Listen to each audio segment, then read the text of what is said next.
that they've now capped their servers at 450,000 people. Which is funny because SteamDB is now at 400,000. Yeah, I knew where you were going with that. It's at 384,000 right now. Yeah.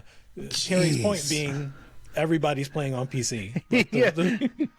We know it's gotta be, right? Like, I mean, what are you gonna say? You're like, no, 200,000 of those people are just waiting at the logon screen.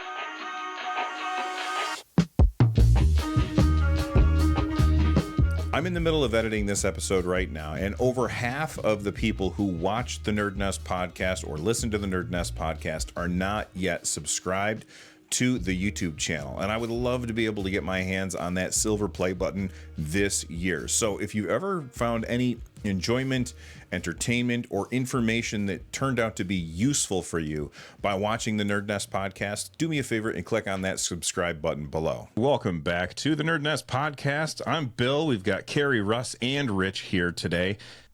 I wanted to start off today by talking about the PC is just right now, it's in its heyday. I feel like it's everything is coming up aces, or everything's coming up Millhouse. I guess, for the PC.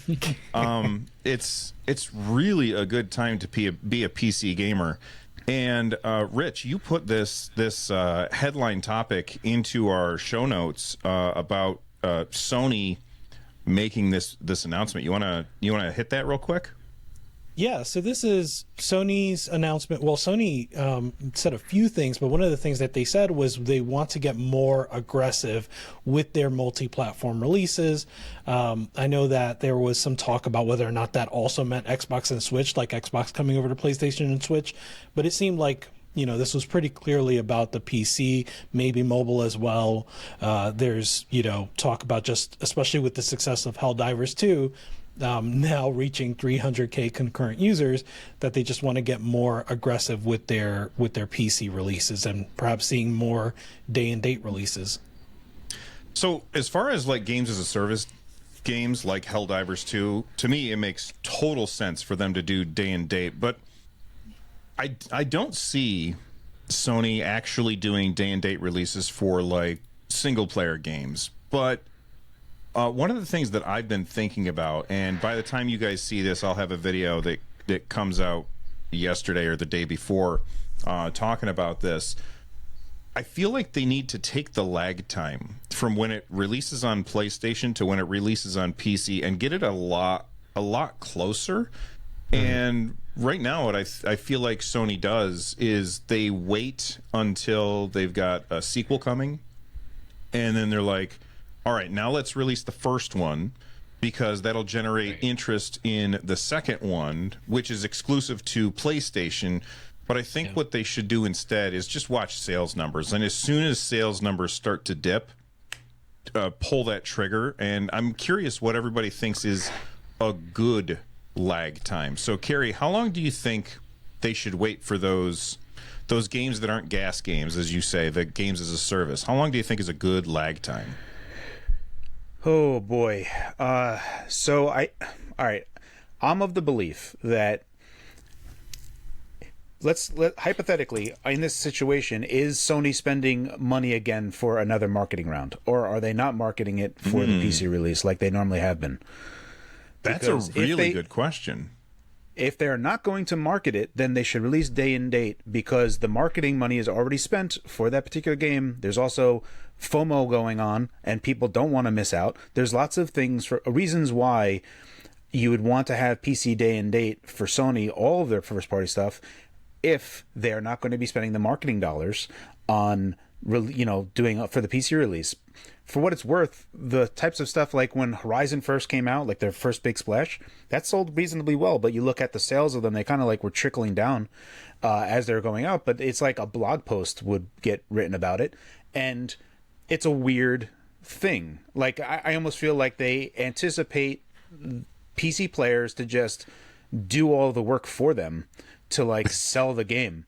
Right. So that's the question, right? Like in this hypothetical situation, are they going to be spending marketing dollars to reignite the engine to like even a bit? I'm not saying they have to do the same amount as PS5, but at least like have, a bit more than what they're doing have some more presence in state of play. Those types of things. They need to get it out on the radar a bit more. But I don't know. It's that's the thing. Having said that, waiting for the sequel and all the other stuff, it's a strategic way that they're going about it right now, because they're very cautious about cannibalizing their PS5 stuff, because they still want PS5 to do well, and it's a tricky way to navigate. And I can appreciate every way that they're going through it, and if they want to be serious about it and they want to stagger releases, that's fine. But I think that they should embrace marketing a bit more on the second stage, because the games aren't like Rockstar. Like when Grand Theft Auto 5 comes out to PC, that's just gonna sell. Like PC people are like, just give it to me. And Red Dead Redemption 2, they're just gonna be like, yeah, okay, we'll do that. But those are outrageous single player games, right? They continue to sell. GTA 5 just keeps selling, even though it's like 20 years old. It just, you know what I mean? It's like that has like unreasonable staying power. So that's where I am. That's my thoughts. I think that's a good thought, especially around the marketing for me. Like I spoke a lot last week about keeping the identity of the consoles, but I think if they just allocated more budget towards marketing on the PC release, and what that makes me think of is Nintendo releasing all their Wii U games to the Switch. Like all of those games seem to have like a serious marketing budget behind them, whether it was Mario Kart 8 Deluxe, Super Smash, like all of those games had real marketing put towards them when they came to the Switch release. And so, yeah, if Sony did the same thing for a PC release, I think that'd be a big deal. I think Nintendo also has that advantage that they could drop a bundle that includes Mario Kart 8, or, that includes those remakes. And for a lot of people, those weren't remakes. I know that they were remakes, but for like the Nintendo, the Wii U, as awesome as it was, only sold 14.7 million units worldwide for its entire lifetime. Nobody played that thing. So for a lot of people, those were brand new games. It was the Switch. It's a low end tablet. So even the games from the Wii U still looked pretty good on the Nintendo Switch. I don't know if Sony could do that for PC, but I love that. The marketing side of it is something that I never occurred to me. And for those of you that don't know, typically when you hear about the budget of a game, that does not include marketing. Marketing is above and beyond that, almost usually like double. So if they spent $200 million on a game, then they spent $400 million on the game, because another $200 million on marketing. Russ, the accounting real quick, the accounting on that does get fuzzy with PC ports. If the budget of a game is $200 million and then you spend another $200 million on marketing, but maybe the port only costs $30 million to make. So which number do you pick for marketing? Yeah, that's a good point. I would be fine with $30 million on budget. Sorry, just want to say, which is better than zero. Correct. Yeah. What were you gonna say, Bill? I was gonna ask you to say something because we keep talking over you. Yeah, man. So one, I think that Sony still needs to do something on the user end better, and that's the cross save and cross play. Cross play really doesn't bother me that much, just because a lot of the Sony games I want to play on PC are the ones that are going to be offline anyway. But cross save is a huge thing. I've bought so many games on the PS4, PS5, and then rebought them on Steam, only to like just kind of have the wind come out of those sales, because I'm like, I don't want to play another 20 hours to get back to where I was, and so I think that's one thing that they really need to do, just as a service, is to kind of think about the user's perspective from that reason. And I don't know if it's a day and date release, if that cross save is going to be that big of a deal, but if there's a gap at all, and they're really trying to make sure people are maybe even buying the game again, then that cross save thing, I think, is a big deal. And so there's a lot of convenience of having the PC version of a game, just in the sense that, you can play it on the Steam Deck, you can play it on whatever, right? But that cross save thing is just that one little extra step that I really hope that they tackle at some point. And so I know we're getting cross play with Helldivers 2, right? And so they're working on something. I just don't know. The cross save thing is a big deal for me. Well, Yep. okay, so first off, we'll talk more about Helldivers 2 in a little bit because other people have been playing it. But Helldivers 2 has cross-play, but when you're talking about cross-play, it's like you can play with other people, but does it have the ability to party with people who are on the other platform? Do any of you guys know that? Because I haven't tried that yet. No idea. Everybody's know. shaking their head no. Yeah. Okay, I played- so go ahead. Not a Sony game, but it was a Sony exclusive on consoles. Street Fighter has that, right? But that's a lot different. It's a 1v1 game, so I Well, can't. not just that, but even in Street the Fighter lobbies. you generate an ID. So, like, you have a Yes. Street Fighter ID, and I Yes. think that Helldivers has a friend code system. I just haven't used it yet. If you guys in the comment section know the answer to this question, please let me know. I should have thought about that before the show. But but that game did launch without cross save because we were talking to Jimmy last week, and he bought it twice. He bought it on PlayStation, he bought it on PC, and now he effectively has 2 accounts, which is a nightmare because one of those accounts is going to just get erased. Yeah. You know what I mean? There has been data mining that indicates there is a PlayStation launcher on the way, or at least they've been working on it, right? Yeah. So maybe that's where we'll see more of that cross-play, cross-save. Yeah, go ahead. I'm going Karen. to speak from like my own personal experience. I think that, like you had said, like the data mining for the PlayStation launcher, I think that would be like critical. Like, I mean, like really big. And the reason I'm going to say that is I played God of War on my PS4 Pro. Yeah. And when I got it on Steam, I was going through the beginnings again, and I lost all steam of playing it. Like I was like, I don't want to play this again. I have my save on PS4, but I didn't complete God of War. Like I just beat the game, but there's still a bunch more to do in God of War. So if I could have carried over my save on Steam Deck from my PlayStation save and like continued playing and beating part of the games that the second half of the game, the plus game, that would be pretty huge. And I don't know if they would do it, but I think that there would be a lot of value if the PlayStation launcher also allowed people to unlock trophies on the PC side. Oh, yeah, that would be really cool. I mean, I wouldn't care, but that would be cool for a lot of people. I think there's a lot of people that would, at that point, almost embrace PC as a side PlayStation because they know that whatever they're doing is going to transfer between those things.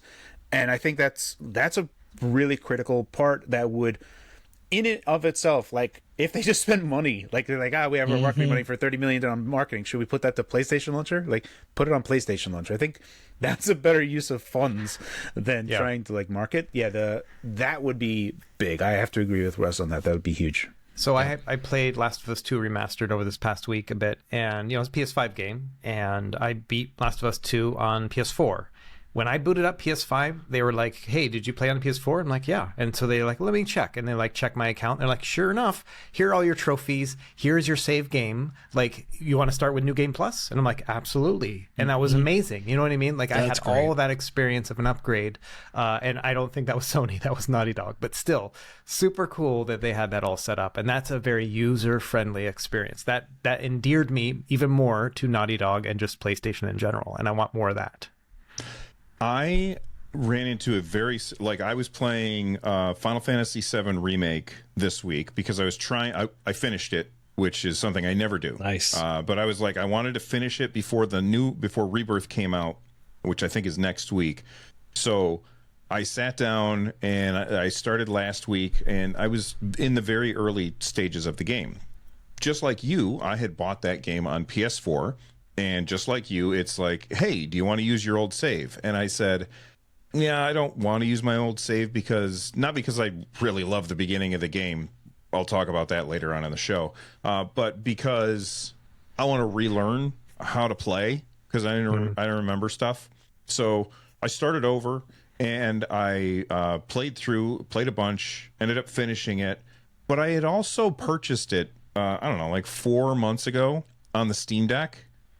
And I ended up not playing it on the Steam Deck because I couldn't transfer my save over to the Steam Deck. Yeah. And I love the idea of being able to have that save be a portable thing, which is something Phil Spencer talked about at length on the Xbox thing, which we'll talk about later on in the show. I don't know that I want it to be a PlayStation launcher, though. I would prefer them to just say, hey, let me tie my Steam account to my PlayStation account the same way that you can with like Discord and Twitch and whatever else. You know what I mean? Because another launcher might mean that you can't play it on deck. So, they support the Epic launcher, right? So, like, when you, like for Returnal, right? Returnal is a PlayStation game, but because of Epic, you need the Epic launcher as a prerequisite to install, and it'll install on Steam Deck, and it's not great. The one thing that I would say that would be great about having a PlayStation launcher in general is there is no real nice way on PC to just look at your trophies. Like, you go into the website and like trying to sort by them, there is no nice user interface. So just having a PlayStation launcher as a means of like interacting with your own account is something that I would find valuable just by itself. So yeah, it's, I don't know. I find it to be like there's like a lot of nice aspects to it that would just be, I don't know what the right word is, but it's like value-added service for PlayStation as a thing. Their app on the phone is pretty good. I wish they would just really turn that into a web page, you know? Yeah, agreed. Right. Yeah, so that's the type of stuff that I mean, but on PC, right? But like, so you could also, it knows if a game's being played, and if a Steam achievement goes off, it goes, oh, you got that trophy, and it goes boop, and then kicks over. I think all of that would be amazing. Yeah, I agree. But the whole idea of bringing more PlayStation games to the PC, I feel like the idea of exclusives they're over. Like, is the era of exclusives without Nintendo, is that over? Anybody? Do we think do we think that the Xbox showcase or podcast went further in that direction, or went less, like did not go as far in that direction? Like, we were pretty gung-ho, especially me, right, like last week, on where we were headed, and I still think that Xbox more so than PlayStation is headed that way. But I think that, not to go too far ahead, right, but like Microsoft checked a lot of the boxes that were asked of them in that podcast, I think, with regard to the criteria of what was going to be ported, the commitment to hardware, and the commitment to the digital library. So I don't know. I know that like PC is this place where, you know, you get all the Microsoft games, but I still see exclusives as a thing. It's just maybe the idea around it will change, right? So like, a big thing there was exclusives day and date on Game Pass, right? Like, Game Pass is the platform. He continues to push that. So I think the concept changes, but I don't think that they can. I don't think Microsoft and Sony can just really put every game on the other manufacturer's platform. And I wasn't saying that. I was saying PC. Like, PC, it gets everything. So are there really exclusives anymore? Yeah. So because when they do their big announcements, they might say console exclusive, right? But most games aren't console exclusives anymore. Almost all of them end up on PC. What were you going to say, Carrie? I'll let Russ go first. I was just going to say that I'm treating PC like Switzerland. Like, it doesn't really count. You know what I mean? Like, it's great. Everything's coming there. It's not part of the war, right? It's the exclusive to me means preventing the other company from getting it on their platform. And I think Xbox is kind of going in that opposite route. But I think as long as there's something you can't play on Xbox and you can on PS5, it's still an exclusive. And PC is just kind of in the middle. Helldivers is an exclusive. Yep. Because you can't play it on Xbox, right? And so, fair. Yeah, it's an exclusive. So there's two things that I want to say is that, yes, exclusives insofar as them being singularly on a single platform, not console and PC, right? Like, you can only play it on one thing outside of Nintendo is PC. There's still PC exclusives that happen exclusively on PC. So yeah, exclusives still will happen. They'll just be on PC only. Having said that, when we... Russ, you just said it, and it just popped out of my head. Uh-oh. Oh, no. Switzerland. Yes, Switzerland. The war. Apple bottom jeans.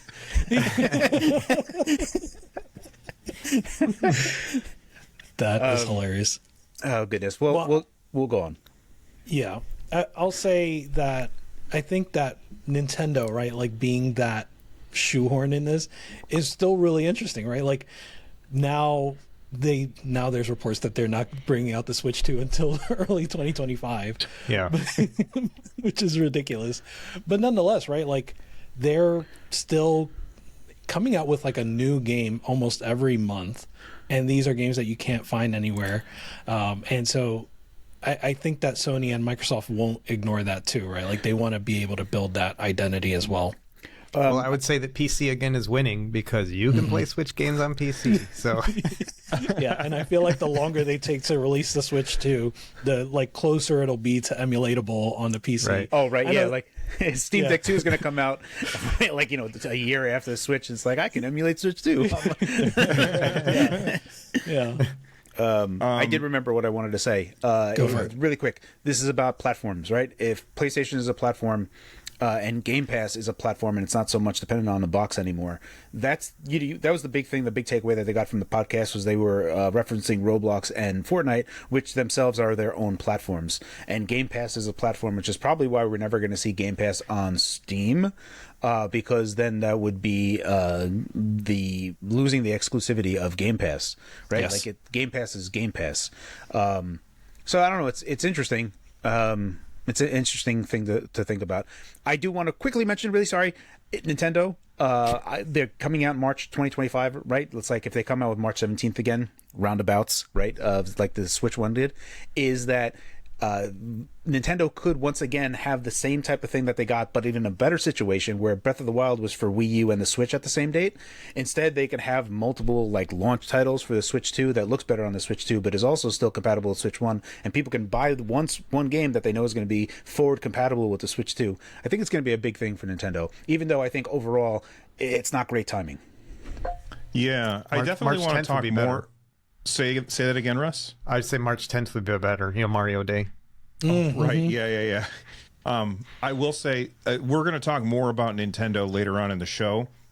One thing that you mentioned, Carrie, is no Game Pass on Steam. They said it. They said Xbox is a platform, and Game Pass. They said we have three things that we want to make sure that our core customers understand. All of our games, because we're also a publisher and a platform, all of our games come to Xbox. All of our games do day one on Game Pass with an asterisk because it's not really on day one unless you pay for it, which is the nonsense. I'm not going to get into that. And then the third thing that they said, Game Pass is only on Xbox. Like they spelled it out and said exactly those words. Game Pass is only on Xbox. I don't think there's any chance it ever comes to Steam Deck or Valve or any like Steam after they said that. You know what I mean? Yeah, and I think that makes sense. I think what's interesting too is that Phil was not willing to say, Wolfenstein, Indiana Jones, or Starfield would never come to PlayStation, right? Like he was not willing to draw that line, which Right. I find endearing of him, right? Like I think a lot of people don't like that wishy-washiness, but I like that he's really honest about that. But my point is, he wasn't willing to draw that line, but he drew the line that you're describing here, right, with Game Pass and Xbox. And so that does make it pretty clear to me, right? Like this is not coming to Steam. They don't have any plans for it. And so we should kind of give up on that hope for now because, it doesn't seem like it's happening. And that's something people have been asking for ever since the Steam Deck came out. It's been nonstop. Wouldn't it be nice if you had Game Pass on the Steam Deck? Like, people are always saying that. And I guarantee that we're going to see, like, there's probably already out there tweets and comments about people saying, well, fine, I didn't want Game Pass on Steam anyway.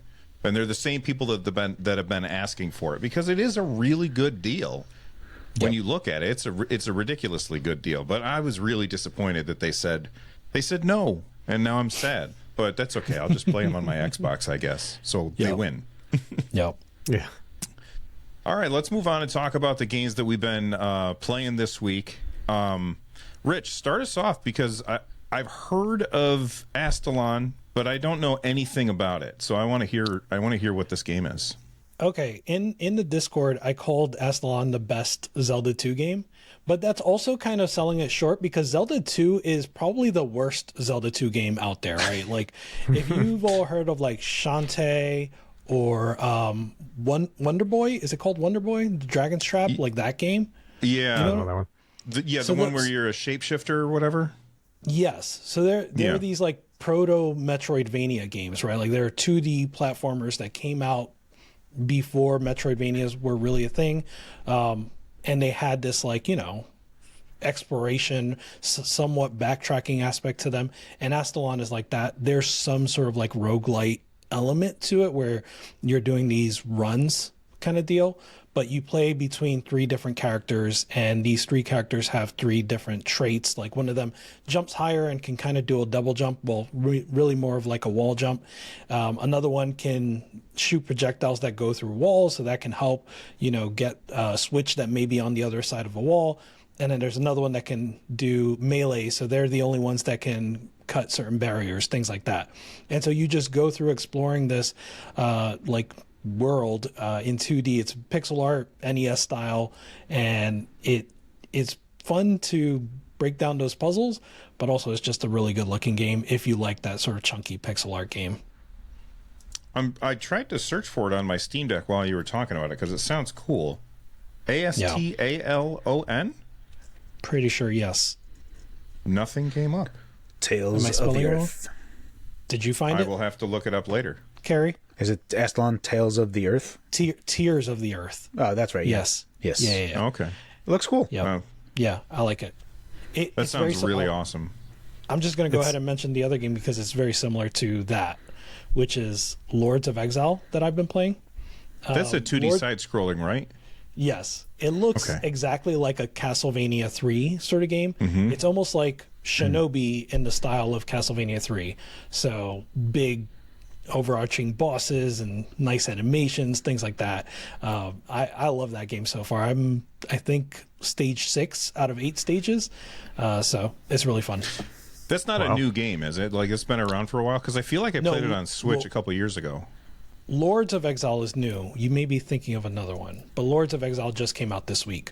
Oh, okay. Because I think I saw it someplace, and I was like, oh, I feel like I recognize this game, but it could just be because of the art style. Yeah. Yeah, it looks very NES. Yes. I love it. It looks like it was made in, and like it's an NES ROM. What have you been playing, Russ, other than Last of Us? Yeah, so I've also been playing Horizon Forbidden West, the DLC, like the Burning Shores or whatever. I've been playing this game for, I don't know, like a year and a half at this point, and it's so funny. A couple observations. Number one, this is not a pick up and play game. Like, you can't wait a month and then get back into it, because the control scheme, even now, after playing the first Horizon and this one, is so unnatural to me. I never know how to craft an arrow. Like in a battle, I'm like, oh gosh, I had to pause it, pull up a YouTube video. It's like, okay, L1 plus X or whatever it happens to be. And so I found that's a game you just got to kind of barrel through, and you can't just jump back into it here and there, because often you don't know what you're supposed to be doing next as well. Like, they're not very good at like kind of putting that in front of you. It's a fine game. I like shooting my bow and arrow and all that kind of stuff, but it was just kind of an interesting observation I had. It was just like, man, this is a hard game to pick up and play. It is a good game, though, to play on the PlayStation Portal, which I'm still playing a lot. And so it's a nice, like, just in bed kind of pick up and start playing, as long as I remember what the controls are. The other one, people use the PlayStation Portal. Yeah, still loving it. So easy. Oh, both of you. Yeah, exactly. There are dozens of us.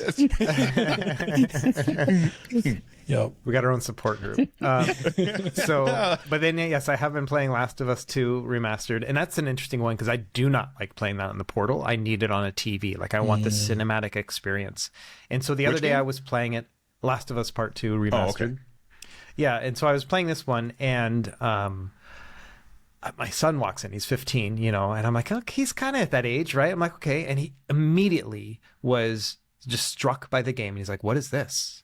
Like, a Last of Us 2 Remastered. And he's like, oh. And he like sits down on the couch next to me. Not like he was probably on his way to go play Minecraft or whatever, right? Yeah. He stopped to watch it. And he's like, who's that? And I'm like, oh, that's Abby. And he's like, oh, I've heard of her. I'm like, yeah, a lot of people have heard of Abby, Yeah. And he's like, where's the guy? And I'm like, let's not talk about this. Like I was like kind of tearing up, you know. And so it's like, and the other observation I had, like, so that's number one, is that game draws people in a way that other games don't, even people like not of the target age group. And I was just really compelled by that kind of idea. The second was that the game's a heavy game. Like it is hard to get through in that it's somewhat repetitive. It's always like challenging you as a person, like as you're getting through the narrative and whatnot. So it's kind of rough, you know. But I realized the second time through is worse than the first time through. The first time through, you're just trying to get to the next point because you're hoping there's some sort of reprieve, or maybe now finally the game will slow down for a bit and we can just kind of relax, sit on a couch or whatever, right? But when you know what's going to be happening and you're like, there's no end in sight, this is just going to be grim, like throughout the rest of it, and it's going to be this like gritty survival kind of experience, I can only play it maybe 15 minutes at a time, where I'm just like, okay, that's enough. Like I need to get back to like a more positive like living environment. So it's the opposite of Uncharted 4, which is the crazy thing for me, because same Naughty Dog, you know, right? But Uncharted 4 is like, the first time you play it, you're like, God, this scene is taking forever. Like this game just keeps going and going and going. But once you know what's going on, you're like, I just got to get through this museum or whatever. It makes it easier the second time around. Last of Us Part 2 for me is harder the second time around, because I know emotionally and just like kind of mechanically it's going to be a difficult thing. It's a hard game to get through the second time. And so I'm going to play through it, but it's going to take me a while. So last episode, or the episode before, we had talked about The Last of Us.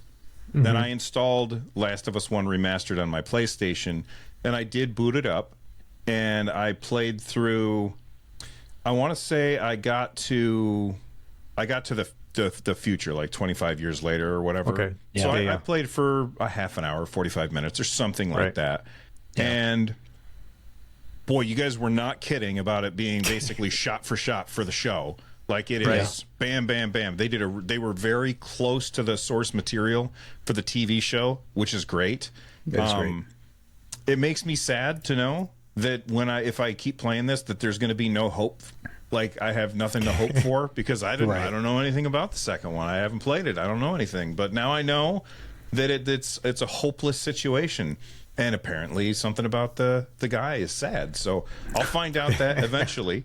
But I like you had already beat it before, and now you're just playing through it again. Like you had beat it already. Okay. Yeah. This is my second playthrough, and you know, something happens to everybody that's sad in that game. So it's not just Joel. You know what I mean? So it's not nothing special about that in particular. So it's one of those things where it's difficult, but it's worth it in those moments. You know, you have there's moments in the first one too. I'm not trying to spoil anything. It happens in the show as well, but there are those moments where it's like, levity or whatever. And so they happen. They're just, you got to remember there's 20 hours of gameplay between each of those moments. It's a lot of work. It's pretty grueling in some places. Is it? It's okay. Well, it's definitely on my list. In the way but that I want he's saying, right? It's like emotionally heavy, just even the entire pacing, right? Like other games you go through, like Russ said, there's levity, but also you go through other games and there are these parts where it's like action packed, like Uncharted, and then other parts where it's a little more melancholy. You get a chance to catch your breath. My recollection of The Last of Us, you don't really get a chance to catch your breath. It always feels like there's some pressure up ahead. Yeah, very high tension. Very few and far between. Very few and far between. Yeah. I'll get back to it because I do want to experience this, and if anything, you know who you are. You'll finally get off my back because I have a friend that's constantly telling me to play that game. Another game that he's constantly been telling me to play is Final Fantasy VII Remake, which I said earlier that I finally finished. Yes, and I have to say, the second half of that game is 1,000 times better than the first half of that game. The first half of that game, I feel like it is not good. It's like the whole thing where you're in the slums with Aerith is boring as hell. The part where you are doing the side quests in order to meet with Don Corneo, also not really fun. Outside of the part where you have to like fight the house, which was hilarious. But the later half of that game really took off, and I really enjoyed it. There was still some parts where it's like forces you to slow down Or like literally, I'm like, okay, that was super interesting. I want to run to the next thing, and literally, they will make it so you can't run. It slows you down. You just your highest speed is walking, and you're like, but I want to find out what's happening, because the last time I played Final Fantasy VII was in 1998 or 1997, and I don't remember anything. Like, I remember the big beats, but I don't remember much of anything. And I sat up here last night and I finished it, and I was like, okay, I am all in for Final Fantasy VII Rebirth. I can't wait till that comes out. But Amazing. I absolutely loved the ending of Final Fantasy VII Remake. So I got a question for you. I am stuck at the part with the train and the ghosts. You know what I'm talking about? Yeah. Like the graffiti ghosts or whatever. Like, how far in the game am I? Like, what percentage do you think that is? Well, there's 18 chapters. Yeah. Okay. I would like, say I was figuring like was halfway. I would say I was at the graffiti ghost part. Oh, maybe Thursday.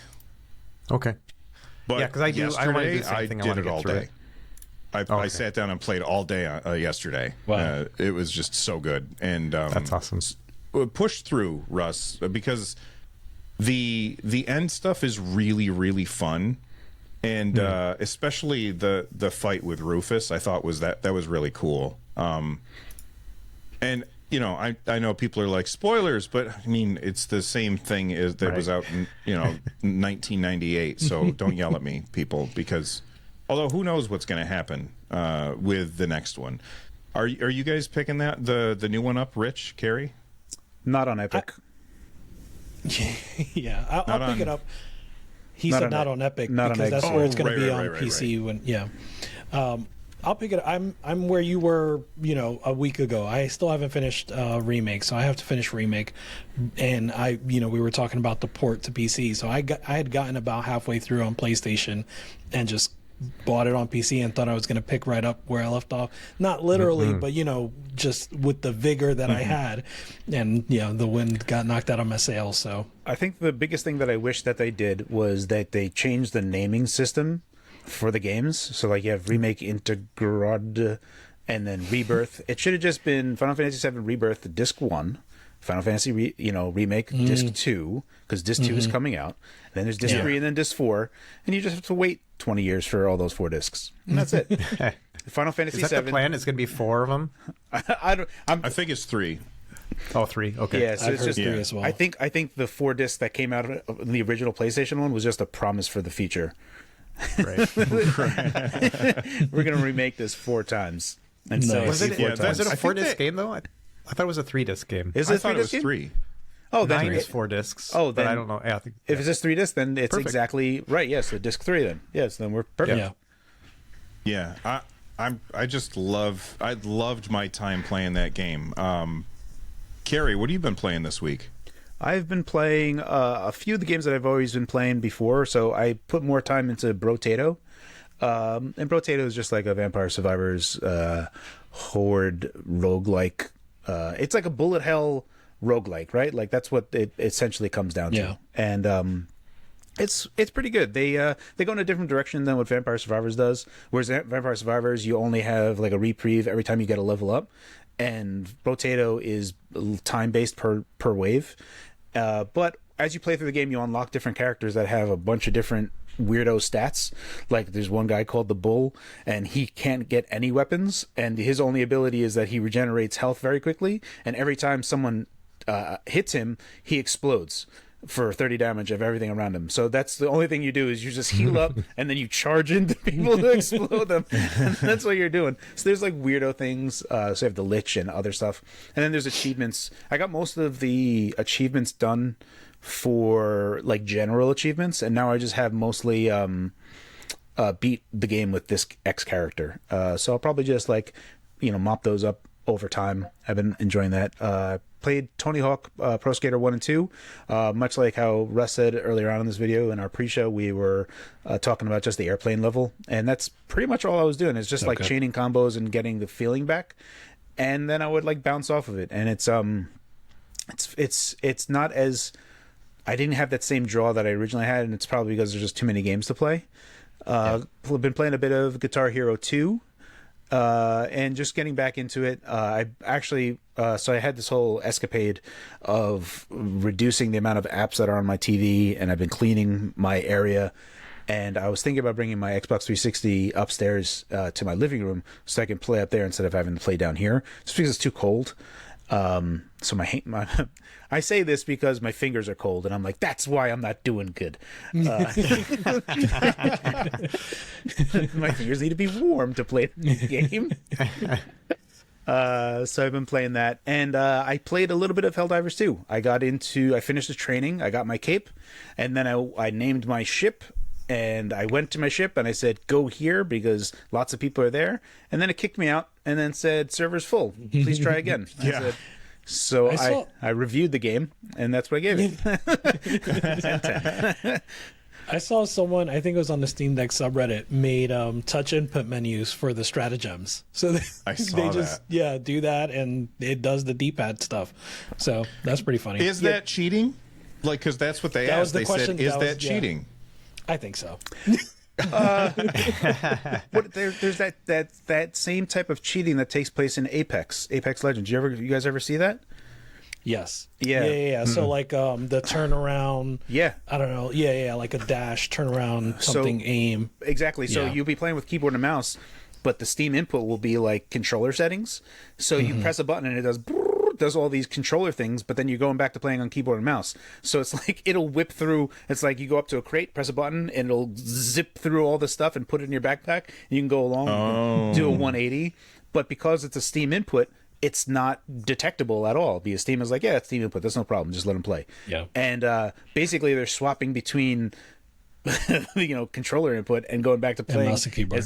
Mouse and keyboard. And I've seen it. And I was like, man, that's wild. And a lot of people are upset about it. So yeah, I guess I could consider it cheating. And I only say that, well, whatever.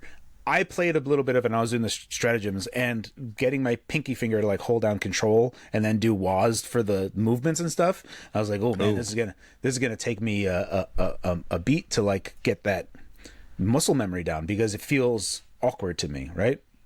So, and this is all in the training part of it. So I was trying to go through it and seeing how to throw stuff. And I feel like I need to play like 5 hours of this game, like straight, just to get That muscle memory. Yeah, just to get the feel of the game before I can actually. So I need to play 5 hours of the game before I can even say if I like it or not, because I need to be able to move and navigate with not even having to think about it. Because right now I'm thinking about what button I'm pressing, how do I go prone, and all that's. I have to get all that cruft out of the way. That's where I am right now. I will say that when you use a console in the world, and you have to so first off, there's two issues with that. When you open up the console, it puts the up, down, left, right on the console screen, but then it shows just underneath that, use your D-pad, and it shows your D-pad 4 times with 4 different inputs. And so my brain looks at that and I'm like, am I supposed to put the things that are on the screen of the console or the things that are underneath? Because it's 2 different things, and that really screws me up. But then the second thing that screws me up is the way that your character's hand moves on the screen, because you're like, if you're supposed to push up, down, left, right, the character goes like this on the touch screen in front of him, but it doesn't go the way that you think it's supposed to do. It's like somebody's trying to do it blindfold. It's like your character's blindfolded, and so when you push left, he goes like that or something, and it makes me think that his hand reached over to the right, and then I think that I did the wrong thing. Anybody who hasn't played this game has no idea what I'm talking about, but I feel like somebody who has played it, they're like, oh yeah, that screws me up too. It's really weird, but I like how weird that is. I didn't play it this week because the servers were constantly down. So every time I tried, I think I saw a tweet from Wario64 that said that they've now capped their servers at 450,000 people. Which is funny because SteamDB is now at 400,000. Yeah, I knew where you were going with that. It's at 384,000 right now. Yeah. Harry's point being, everybody's playing on PC. We know PlayStation- it's yeah. gotta be, right? Like, I mean, what are you Yeah. gonna say? You're like, no, 200,000 of those people are just waiting at the log on screen. I'm like, yeah, maybe, maybe that's the case. Yeah. This is a good problem to have, but Oh, man, yeah. it's like every game launches with these issues, but it's been a week now because I talked about it extensively last week, and then it took off. Like everybody started playing it, and I haven't been able to play it since. Yeah, I haven't. I've left my machine on, and it's been a blessing in disguise because I needed to get work done. So I just like had it running in the background, and I was doing some stuff. Then I got into the game, and I went. And then it was like kicked me back out, and I was like, "Oh crap! Let me go back to this." And so right now I just have to finish up editing one other video like today before I even bother. I'm probably not going to bother because it's the craziest thing, right? It's like, so sorry you couldn't get in. Have a double XP free weekend this weekend. And it's like people have off on the weekend, and you're incentivizing them to bum rush your servers. Like you should incentivize them to not come. Like if you don't come, you're going to get more We'll give XP. Yeah, exactly. Like, oh, I better not Yeah. play. Like that's when Yeah, make sure you really wanna like play. World of Warcraft had implemented rested XP, Right. so that basically if you spent some time, if you went to a city and logged off in a city or in an inn, and your character was logged off in that location, you would build up the ability to gain XP faster Yeah. for a certain amount of time when you did log back in. And the longer you were logged out, the longer that you would get a bonus to your XP when you came back in. And I think Helldivers 2 That's should pretty cool. absolutely do that, just Yeah. to maybe clear out some people. What were you saying, Rich? No, I was Well, just it's been a long agreeing time with you. since I screwed that up. No, I was just saying, I think that's a great idea. I think that makes sense. And they definitely need to do something like that just to cool it down a little bit, especially like you said, this weekend, this holiday weekend. People want to get some gaming in. So, yeah, I'm with it. I'm glad that I haven't been able to play it because it would have distracted me from finishing Final Fantasy. So now I have next week I can look forward to Nice. Rebirth. So Rich, you put in this thing about the Apple Vision Pro or what the hell is it called? The expensive thing. Yeah, Apple Right. Vision Pro, about Mark Zuckerberg talking about it. Right. Oh yeah, So- that was interesting. Have you all seen that video? Yep. Yes. I did. Okay. So I think most of the viewers have probably seen it, but he just it's probably like new age marketing, right? Is him trashing the Apple Vision Pro, for lack of a better word. The context is that like before it was released, he assumed that like obviously the Quest would be the better bargain for the money, but then the Apple Vision Pro came out, and he feels now like not only is it a better bargain for the money, but also it's just a better system. And, you know, some people were likening that to Steve Ballmer talking about the iPhone or whatever. But, you know, some of that rang true for me, not having tried either of them, but just Right. the actual technology that he's talking about does, I can see what he's saying. But really what I think I wanted to touch on here were his distinction between open and closed systems. So this is something you and I have talked about, Bill, right? Like Apple being closed, Google being, or Chrome OS being open, and then also Windows versus Mac OS. And then he kind of puts himself under the open system with the Quest. But more importantly, he kind of ends and says that the future is not written, right? Like it's not set in stone what the future holds. And I think like that's a good reminder too, just for like all this talk about like Microsoft and where Microsoft's going, where Sony's going. There is some control of our future, I think, with regard to all of this. Yeah. So I've played both. I may be the only one in the room, but so I own a Quest 3. I got it for Christmas, and Yeah. then my nephew bought the Vision Pro. He's like a huge Apple fan, and there is not a $3,000 difference between those two at all. You Yeah. know, like the Vision Pro is heavy, like a lot heavier than the MetaQuest, and then also it's weird, but the thing I haven't really seen, at least on the videos that I've seen, like from Marquez Brownlee and stuff. It's got like tunnel vision to it. Like there is a lot you can't see around the periphery when you have them on. It's like wearing like swim goggles, you know. The MetaQuest 3 isn't really like that. There is some like banding or like weird distortions at the edges with the MetaQuest 3, but you could see a lot more. And so that was like the two main observations I had, was that yes, the Vision Pro has like better like pass through like visuals, you know, like it just definitely doesn't feel like 1080p. It feels more like 4K or whatever. But I would rather use the MetaQuest 3 in almost every other time. And the crazy thing is like when you're doing something like, say you're pulling up a movie or you got your desktop up or whatever, it looks just fine on the MetaQuest 3. Like, yeah, I can't walk around with the MetaQuest 3 and like, you know, check my phone or like whatever with the pass through. But when you're actually just watching a screen, it's like super impressive. And so, yeah, I was really surprised by that too. There's not a 7 times like quality difference, even though there's a 7 times price difference between them. Apple made so many stupid decisions with this, and I feel like one of the reasons that they did is because they had to do something to differentiate it, because otherwise people would have been like, oh, it's just another one of these. And so they do all of that stuff, like having a screen on the outside, goofy. Why would you do that? What a waste of money. I understand their thought process behind it, because they, like, in all of their marketing, it, you know, that's actually kind of cool looking. But then when you see it in real life, like, well, not in real life, I haven't seen it in real life, but I watched Marquez Brownlee's video, and they showed it from a weird angle, and it didn't look convincing at all. It's not. Not at all. It's not. It's a weird process, right? Like, would you be like, if someone looked at you with those vision goggles on and started talking to you, be like, are you talking to me? Like, I can't see your eyes. I have no idea what's going on right now. Like, you know, I don't think it's that big of a, it's a cost increase. It gets weight, adds power use. It's like nothing positive about it that I could possibly think about. It's such a strange choice. Yeah, I think they thought it was going to make it socially acceptable to wear them, you know, but it doesn't. It's the same weird thing. I mean, granted, the Quest 3 has like those 3 black like things in the front, and that is so odd. Like when you're talking to somebody and they've got that like looking Looks at like you, an they look like an alien, right? Yeah. And so that is odd, but whatever. You know what I mean? Like those weird eyeballs are very odd as well. So strange. Well, listen, until they get down to this, it's not going to be socially acceptable to walk around like, I mean, people are going to do it, but you know, people do a lot of socially unacceptable things.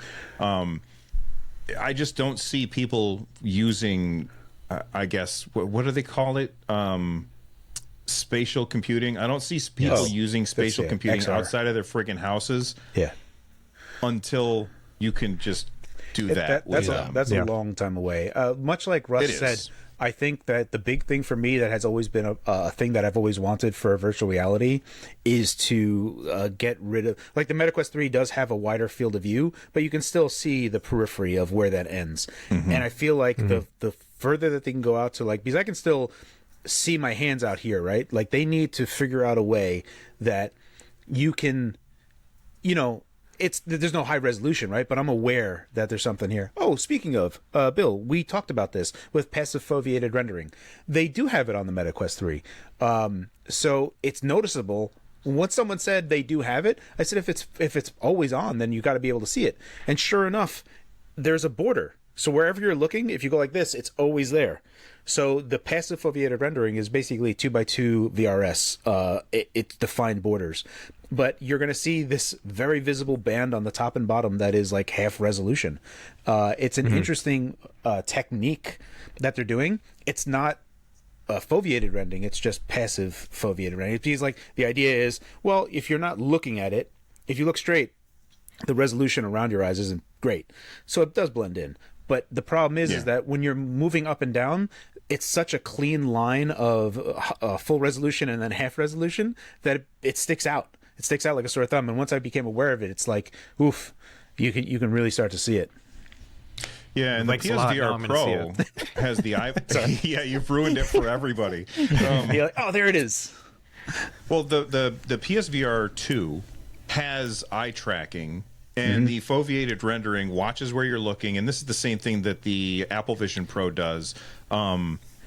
Zuckerberg said in his video, he's like, yeah, you know, we took out the eye tracking from going from the MetaQuest Pro to the MetaQuest 3. We're probably going to end up bringing that back, which is great, because that right there is a huge savings on battery and power because it's only rendering a very, very small part of the screen at a very high resolution. Everything else can be blurry. And if you watch any of the screen recordings of the Apple Vision Pro or PlayStation VR 2, you can see that stuff at work where when people are looking at things, it is super crisp and everything else is blurry at the edges. And that's a very, very cool thing. I still really want to pick up a Quest 3, but my experience with the PSVR 2 has made me a little gun shy just because the idea of putting a thing on my face, and having a space to do that in, because this is a pretty small room, having a space to do that in, I always feel like I don't know if I want to go through all of that just for, and then I end up stopping after a couple of minutes because I've got something else like with normal games, I just hit pause and I go do a thing. Right. Whenever I'm doing VR, it's like it's a whole production to try it for 5 minutes. In many ways, it's like the opposite of the Steam Deck, right? Like the Steam Deck or PC handhelds are just such low investment, and for the headset, it's a very high investment. Or at least that's how it feels, right? To start gaming and staying there. There is one thing that I will say that is awesome about the Quest 3, and I bought it, and it's alarming that it's so inexpensive. It's like $8, I think. It's like a piano teacher on the Quest 3 thing. And my kid, he had a keyboard for Christmas a few years ago, and it was there, so I just bought it. And you can map the keys of a virtual keyboard on the physical keyboard, and then you can see the notes coming down like Guitar Hero and play them. That's amazing. It's so friggin' cool. And for how cheap the app is and for how inexpensive the Quest 3 is, like if someone was absolutely like super interested in learning piano, I think it is a kind of interesting way about doing it, because it is Piano Hero is what it winds up being, and it's so friggin' cool. There are different ways that you have to it's not very intuitive, because it's like you can set up the keyboard that it's detecting your fingers, but that's not that great because sometimes it doesn't see that you press the key down, so it like stops the music until you press the key.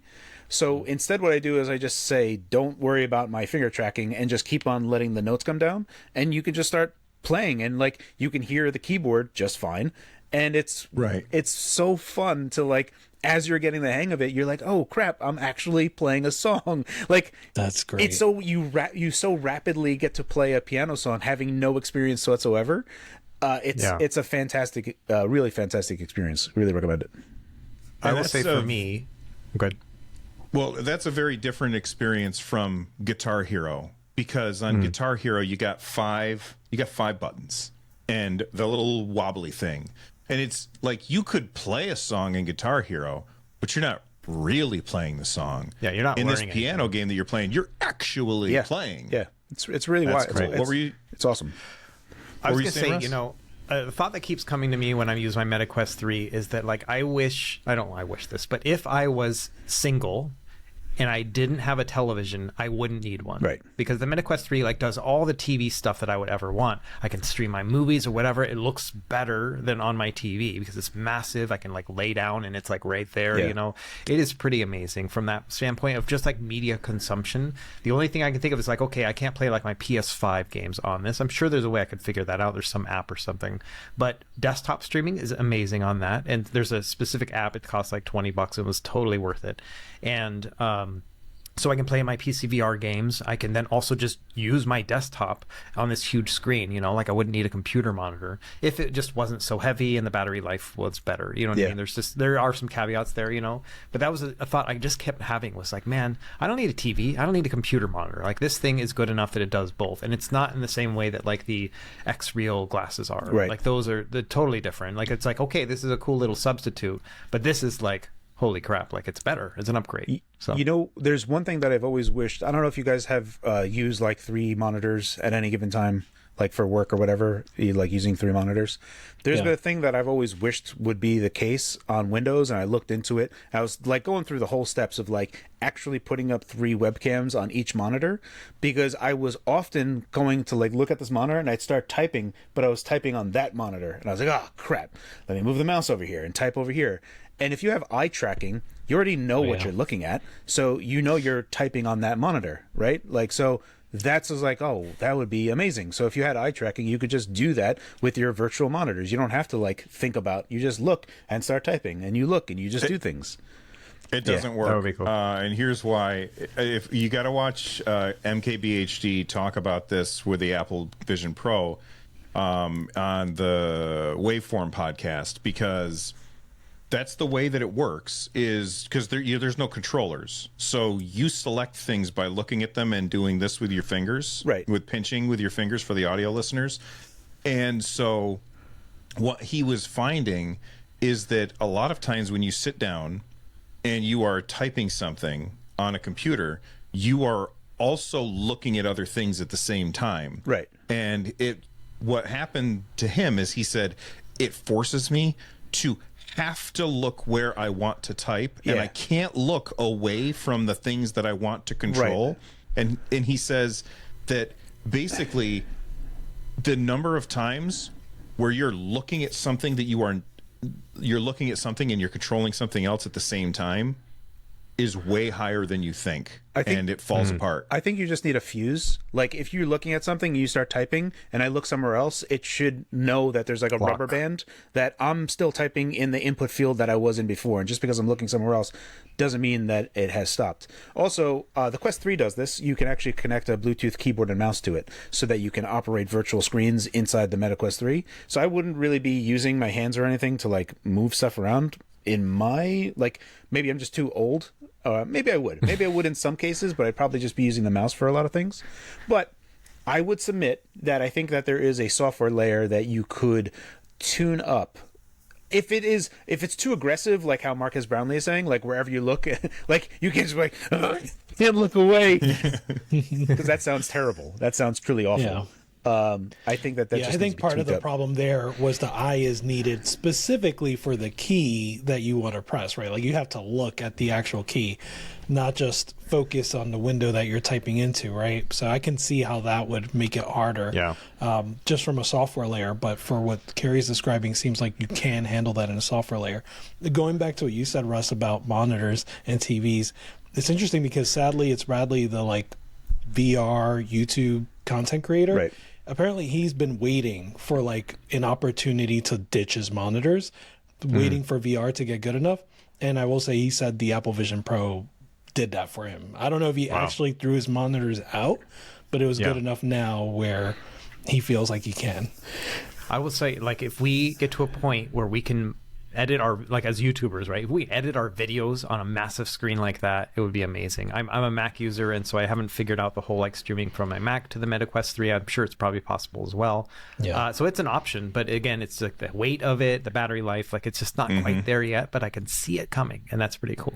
Yeah, I'd like to be able to just reach out, grab the timeline on the top and bottom and stretch it this way, and then be able to be like, oh, man, let's make a cut there, let's make a cut there, let's make these things like Iron Man in the Marvel Cinematic Universe, where he's just like grabbing crap on the screen and flinging it over there. That's so cool. And we're going to get there someday, because these things are the worst they're ever going to be right now, and they're pretty friggin' impressive. Not $3,500 impressive, right? But pretty friggin' impressive. I think the thing that is funny for me, just as an outsider, I would say for all of us, is like the longer that Decker takes to come out, it's like the abilities are like, you have to be better than this now. You have to be better than this now. It's like the longer you guys take, you're just making it worse on yourself. So you guys gotta step it up, like figure it out. Yeah, no kidding. Yeah. What's funny is the Deckard, like, you know, if it was going to be an x86, like we all thought like that would be too heavy to strap to your face. Then turns out that the Apple Vision Pro weighs the same as a Steam Deck, pretty much. Right. Yeah. Yes. And it is heavy.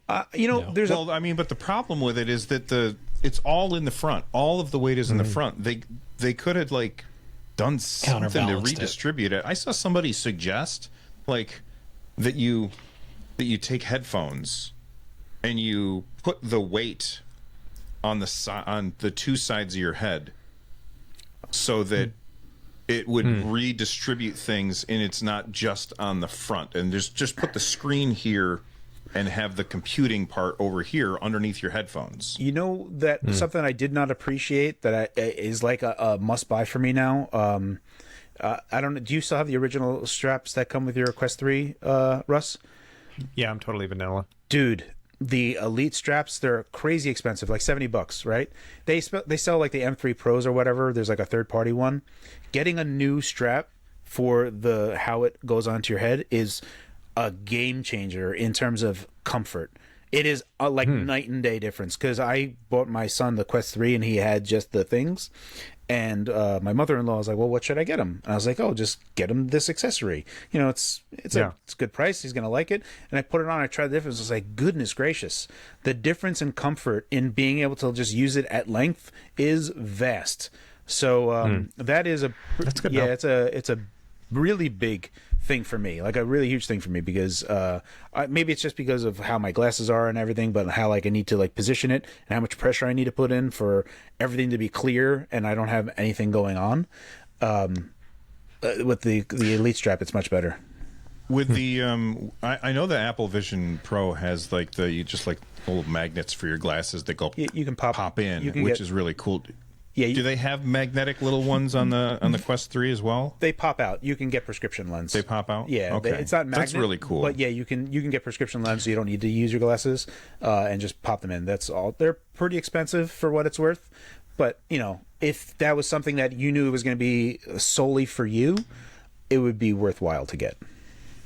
Yeah, I like the idea of having them be like little magnets where you can just pop them out and then be like, you know, somebody else wants to use it, they can pop them back in. But right. I don't know. Most people don't really share VR headsets because they get all sweaty, you know? Yeah. All right, let's move on to Epic Games.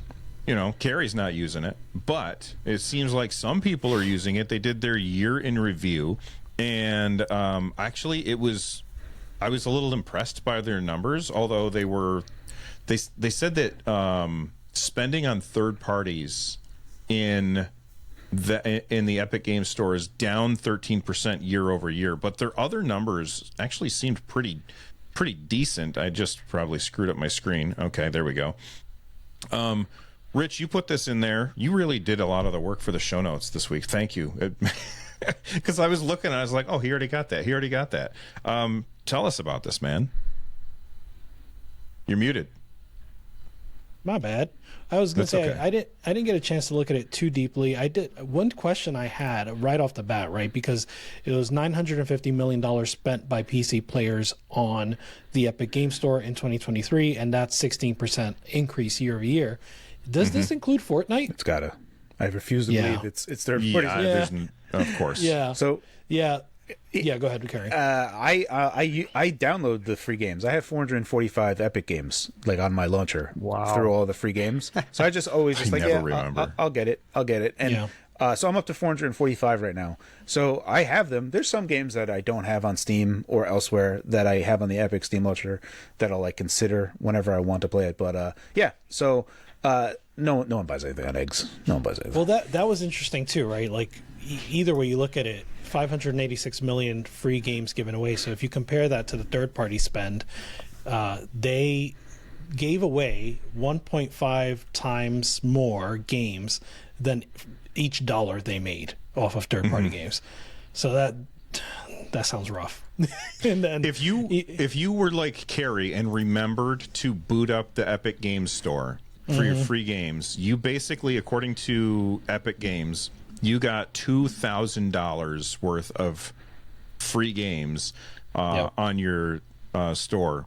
I never boot up the Epic Games Store on my computer. I cannot be bothered to remember it. I have a friend who said, "Oh, I just set an alarm on my phone to remind me." I used to too. To boot it up, and then I grab the games. But I've grabbed some games, never played one. Yeah. I don't use the service. I use TweetDeck still, and I'm probably going to not pay for Twitter ever again. So I'm probably going to lose TweetDeck forever, which is hurtful. But in my TweetDeck, I have a bunch of columns, feeds of different things that go on. It's such a beautiful interface for all different feeds of whatever you want. I have one that's specifically for Wario 64.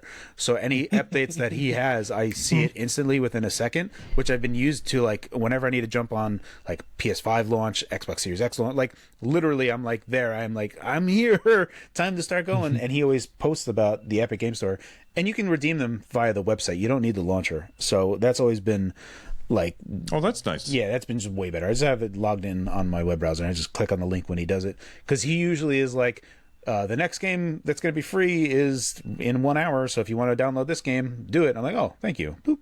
Yeah, so that's nice. helpful. That's how I've been doing it. I would love to see like the play time of people who got a game for free on the Epic Game Store and how much they played of it. If it was impressive, that percentage it would have been a stat. That's true. Like they true. would have shared that information if it was an impressive number. So I'm guessing it's pretty bad. When do you guys think they're going to stop? Whew.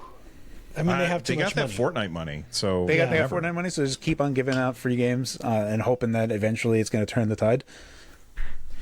Well, else can they let's do? answer a different question. What can they do to actually get more users? And I think the answer has been somewhat consistent, even though it's not necessarily going to get them to Steam level. The answer has been consistent in that they also are not developing their launcher. Like, they're not. it's the same thing. Yeah, It hasn't changed. They clearly have the money. They laid off a bunch of people that they could have, put that money into developing the store itself. Yeah. And clearly that's what at least the PC audience wants. They don't want to deal with exclusives. They don't care enough about the free games. They want a better store, better compatibility. It's a tough thing that they have on them, because they need to not only just fix their launcher, they need to make it better than Valve's Steam. Right. And you have the problem is that Valve has been working for 10 years on Proton, Vulkan, Steam OS. So now everyone's Steam purchases work on the Steam Deck, and that is attractive. So when you look at Steam Workshop, Steam Community, Steam everything, like Steam Input, all of the stuff that Steam has as layers to make playing PC games so much better, it's a daunting task. Not only do they have the buy-in from a lot of people that the inertia is going to be rough just to escape from that orbit, but you're going to have to do sincerely better than what they've already done. So good luck, I guess. I think the only thing that here's what they could do. They could put out a handheld. They could sell a handheld, the Epic Games handheld, that has like the Epic Games as the front end. Yeah. And I mean, look, that's what Valve's doing with the Steam Deck. Right. They're selling. It's a loss leader. This is a loss leader for well, maybe not. I don't know if they're still losing money on it, but this is a loss leader for them to get people to buy more games on Steam. They could just be like making no money on it, right? Like they could just be breaking even on Steam Decks, and that's still a win for them. That's a whole other conversation that I would love to have with you guys. Is Valve continuing to sell the Steam Deck less good for the PC gaming handheld market because they are suffocating the space, because they are able to subsidize the price of it versus other people can't, and they have to charge more than it, and it's the performance gap isn't vast enough. And when the Steam Deck 2 comes out, we're going to reset that whole performance gap part of it. And it's a tough thing. I would love to have the conversation perhaps later. Yeah.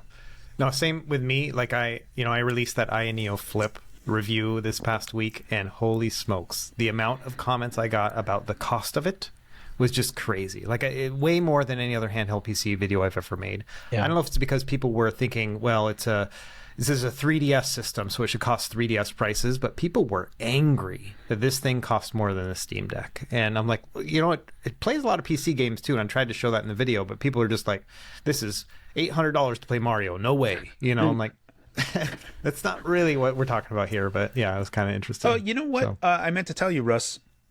So I have my YouTube channel account, right? And I subscribe to you via the Fox. I don't subscribe to anyone really via my own personal thing. I just use that. But you came up twice in my feed of just regular stuff. You came up as retro gaming and also PC hardware. And that Wow. same Ioneo flip video came up twice in those two different categories. I was like, oh, I got to tell Russ that. Yeah, Nice. it's interesting. That video did not do well when it first started. It was like in the mid, 5 out of 10 or whatever of my videos. But it shot up probably like 6 hours later, and it's still going, which is really interesting. So there's people who are seeing this who don't know anything about handheld PCs or whatever, and those may be part of the people who are angry. I I can't think believe that's it. it. Yeah, Yeah. I would say that's about the point I was trying to make here, is that the comments that you're seeing are people that are coming in this sight unseen, and they're like, whoa, hold on there, mister. Let me tell you what this actually is. Yeah. I've been here for 5 minutes. I know more than everyone. Right, Those that don't know speak, and those that speak don't know. right. Yeah. All right, let's move on to the Switch 2.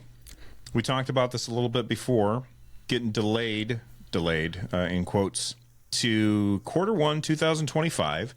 I personally think that this is the right move. Get the thing that made the Switch succeed is Breath of the Wild. So there's one thing that made it succeed, absolutely. The other thing that made it succeed was not just Breath of the Wild, but it was banger after banger after banger that first year. The Nintendo Switch, I think every single month, Nintendo dropped a massive, incredibly popular, very well-made game every month, almost all year into 2017? In 2017. And if they do that again, like, I almost feel like March is the best time to launch a system, because you have all year to build that library so that when Christmas hits, there's tons of options. Yeah, that's how it was for Russ? me. Like 2017 Christmas time, I was like, all right, this thing is ready for my purchase. Like it has all these banger games. And, the other thing about it is the Switch had an uphill battle, right? It was trying to overcome the Wii U kind of reputation that it had. And so it was on this kind of downtrend that it had to kind of overcome. And it totally did that. Switch 2 is not going to have that. They're going to be like, wait, you're going to give me more Switch? I think there's going to be more people who are going to be excited about that concept as well. So I think it's going to sell really well, as long as they don't screw it up with some weird concept or whatever. Yeah, I like I don't mind a March release at all. What troubles me is that if it was going to be March, it should have been March 2024. Like, we're far past what the time should have been to. And you know what? Like, if they are using that to build up software, I completely understand. I just feel like they should have been doing that this whole time. And they have like a rack of IP that they haven't gone back to in a while, like big IP, right? Like Mario Odyssey was the last big 3D Mario platformer. There are hints that Sakurai is still working on Smash Bros. So like if we see another Smash Bros, that'd be huge. Mario Kart 8 is a Wii U game. So like clearly they should be ready with a Mario Kart 9 at launch. Like there should be no question of that. They should have that ready. Dude, Mario Kart Metroid 8 Prime 4. Deluxe with all the DLC is like the most mega Mario Kart ever. Like the bar is set so unreal high. It's like, oh, Mario Kart 9 only has 40 tracks. Mario Kart 8 has 4 zillion. Yeah, and to be fair, it's the same with Smash, right? Like at this point, the bar for Smash is so high. I don't see how they can top it. But nonetheless, they've had all this time to at least work on it. And I interrupted you. You were going to say Metroid. Yeah, Metro Prime 4. And this year, they still have a bunch of releases coming, but it feels light, and we all thought that was because the Switch 2 is finally coming. So it is disappointing, not that it's in March, but that it's a little later still, if the rumors are true. I think the reason that it's later than most people would like is because of the pandemic, and like that pushed everything off to like just pushed development off to make it take longer than they wanted to. Yeah. And I agree that the Switch absolutely looks long in the tooth. It was an underpowered Android tablet when it launched, and it's still trucking. this many years later. Very impressive. But I think that they just want to make sure that they launch with those bangers so that they can have another year of banger after banger after banger. Yeah. So there's two things that I want to talk about with this. Number one, I want to ask you guys, what do you like? So I'm a big Metroid fan. I do not think, and I think Nintendo also thinks that Metroid is not a system seller. It is just it's like a thing that you keep in there. Now, having said that, I still think that Metroid Prime 4, even if it was ready to be out this year, that there is benefits to delaying that to March of next year to launch at the same time so that you have the upgraded version, right? The super version of Metroid Prime 4. I think that the reasoning is sound, especially because I thought that the Wii U Switch way they were doing it was amazing.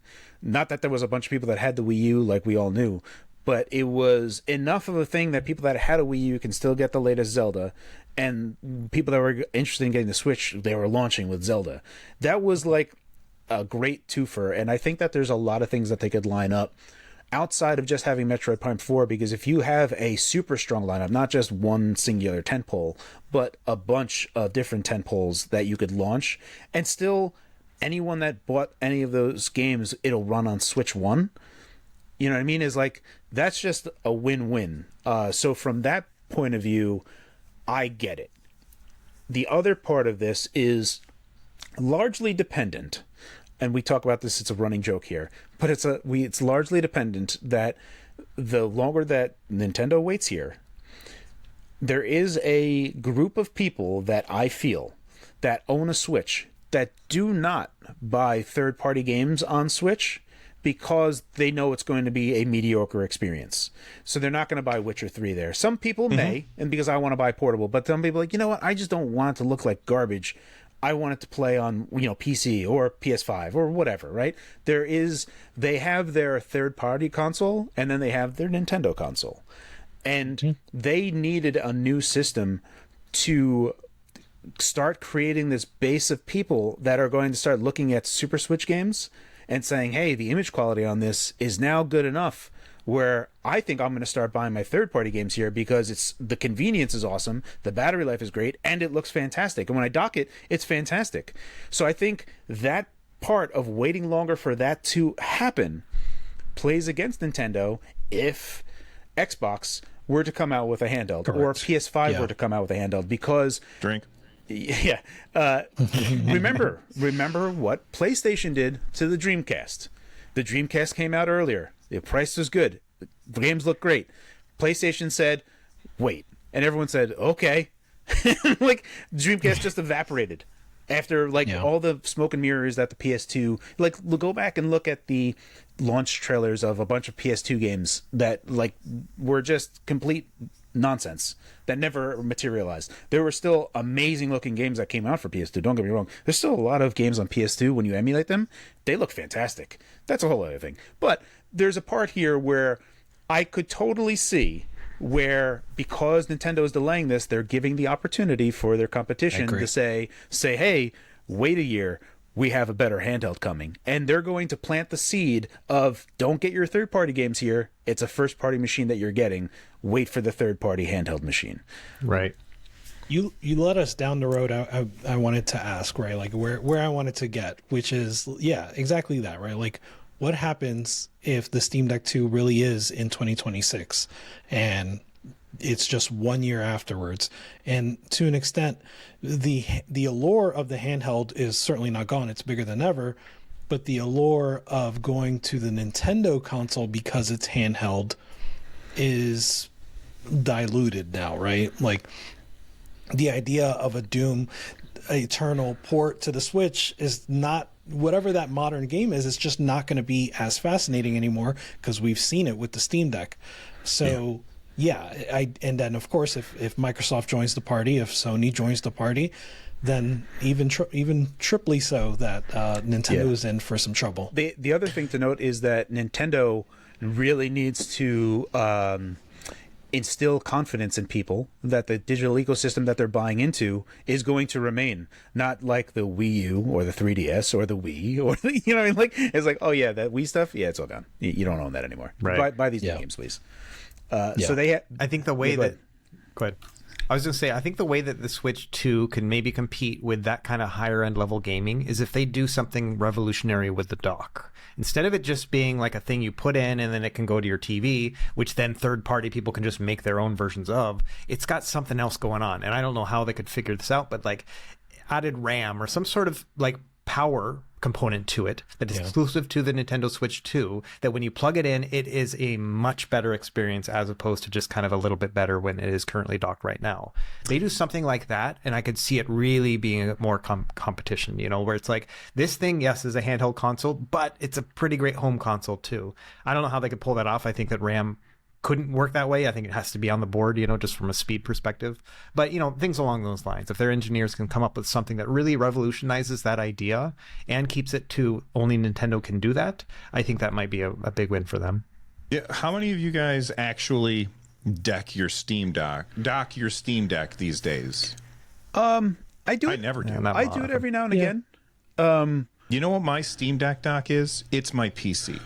So, like, I've moved my PC over to my TV, and if I want to play a PC game on my TV, I just boot up my PC instead of docking a Steam Deck because it's so much better looking, and it's the same damn game. What were you saying? I'm sorry. I'm going to let Kerry go first because I interrupted him. No, it's fine. I was gonna say I do play. So in my living room, I don't have a PC anywhere near it, and I do keep my Steam Deck dock, the official one, there plugged in all the time. And from time to time, I actually do use it. I actually connect to it and I play because I have a bunch of different Bluetooth controllers. And honestly, it's still a really good like experience. Like even though it gets scaled up and stretched out, and maybe I'm only getting 30 FPS. It's still a fine way to play. So I've found myself doing it often enough. So I guess this is the thing, is it maybe it's a simpler solution is just a freaking GPU within their dock, right? Because that's what I do. I don't use the Steam Deck dock anymore because I have the ROG Ally and I have the XG Mobile dock. And so I just do that. And it's a huge night and day difference, right? ROG Ally is great. You know, I can do my 1080p gaming. I can plug that thing in and now I'm doing 4K gaming. And so that's how I'm going to play like Final Fantasy VII, for example. I'm going to play through the rest of the game on my ROG Ally, both in handheld and then do it docked. So maybe not the whole RAM thing. Maybe I was thinking kind of crazy, but a GPU kind of solution like that would be amazing. You were thinking crazy because it's Nintendo and they did the 4 gigabyte RAM package. 4 gigabyte, 4 megabyte. RAM Upgrade your N64. Yeah, exactly. $7 million. Yeah, so maybe there is a conventional solution to that. Maybe that's a third party thing, or not a third party, but like a accessory you could buy. Is like, listen, you want a super Switch? Yeah. Get our like GPU kind of thing, and maybe have more GPUs later on next year, whatever. There's a lot of cool things I'm thinking of now. But anyway, Yeah. What were you going to say before I interrupted you, Rich? Oh, just that I happen to play my Steam Deck. I don't play my Steam Deck docked a lot, but I happen to play it more than I do my gaming PC. So, the Steam Deck is still just the main thing for me.